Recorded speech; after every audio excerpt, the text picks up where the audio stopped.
सप्ताहेन श्रुतं चैतत् सर्वथा मुक्तिदायकम्।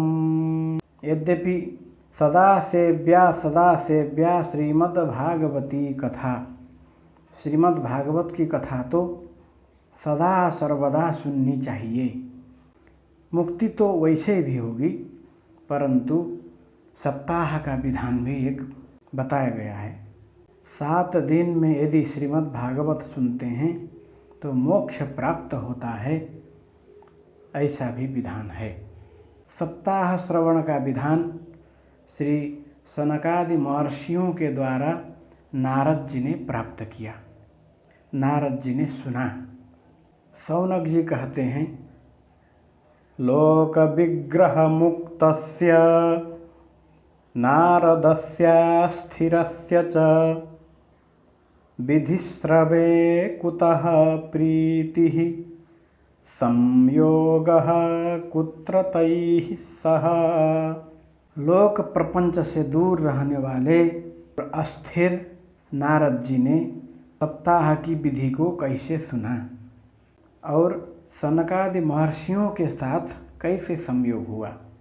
यहाँ पर अस्थिर का अर्थ चंचल मन वाले नहीं, चंचल अर्थ नहीं। नारद जी ऐसे नहीं हैं, भगवान के विषय में ज़्यादा से ज़्यादा चिंतन करते हैं, मनन करते हैं। अस्थिर माने लोक कल्याण के लिए नारद जी एक जगह ज़्यादा देर नहीं रुकते हैं, फिर दूसरी जगह जाते हैं, फिर तीसरी जगह जाते हैं। लोक कल्याण की कामना से नारद जी विचरण करते रहते हैं, ऐसा अर्थ होगा।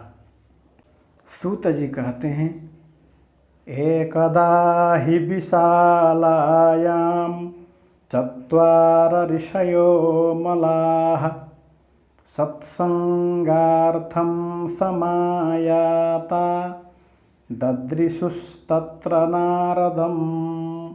एक समय की बात है, श्री बद्रिकाश्रम में सनक सनातन सनंदन सनत कुमार सत्संग के लिए बैठे हुए थे। सनकादि महर्षियों ने नारद जी को देखा। एक प्रश्न उठता है कि चारों कुमार जब इतने बड़े ज्ञानी हैं, सत्संग क्या है। कहते हैं, बड़े बड़े ज्ञानी महापुरुष भी भगवान के चिंतन के बिना नहीं रह सकते हैं, भगवान की कथा के बिना नहीं रह सकते हैं। भगवान में ऐसे ऐसे गुण हैं, बड़े बड़े ज्ञानी पुरुष भी आकर्षित हो जाते हैं। भगवान ने गीता में कहा है, मच्चित्ता मद्गत प्राणा बोधयन्तः परस्परं कथयन्तश्च मां नित्यं तुष्यन्ति च रमन्ति च।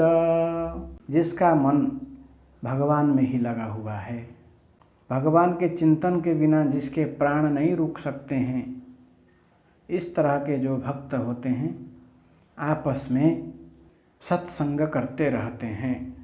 कोई कथा सुना रहा है, कुछ लोग सुन रहे हैं, फिर दूसरा कथा सुना रहा है तो फिर दूसरे लोग सुन रहे हैं। इस तरह से आपस में ही भगवान की चर्चा करके समय व्यतीत करते हैं, कालक्षेप करते हैं। क्योंकि समय तो बिताना ही है, चाहे अच्छे कर्म के द्वारा हो चाहे बुरे कर्म के द्वारा, समय तो जाएगा ही जाएगा। तो सत्संग के द्वारा ही समय को व्यतीत करना चाहिए। तो संत लोग भी ऐसा ही करते हैं, भगवान की कथा सुन करके, भगवान के चरित्र को गा करके प्रसन्न हो जाते हैं और उसी में आनंदित हो जाते हैं। इस तरह के महात्माओं का लक्षण है। नारद जी से सनकादिकों ने कहा, कथम ब्रह्मन् दीनमुखः कुतश्चिन्तातुरो भवान् त्वरितं गम्यते कुत्र कुतश्चागमनं तव। हे नारद जी, आपका मुख खिन्न है, ऐसी कौन सी चिंता हो गई जिससे आप आतुर हो गए। और जल्दी जल्दी कहाँ जा रहे हैं और आपका आगमन कहाँ से हुआ।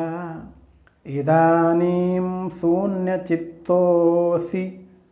गतवित्तो यथा जनः तवेदं मुक्तसंगस्य नोचितं वद कारणम। लगता है आपका मन अस्वस्थ है, मन काम नहीं कर रहा है।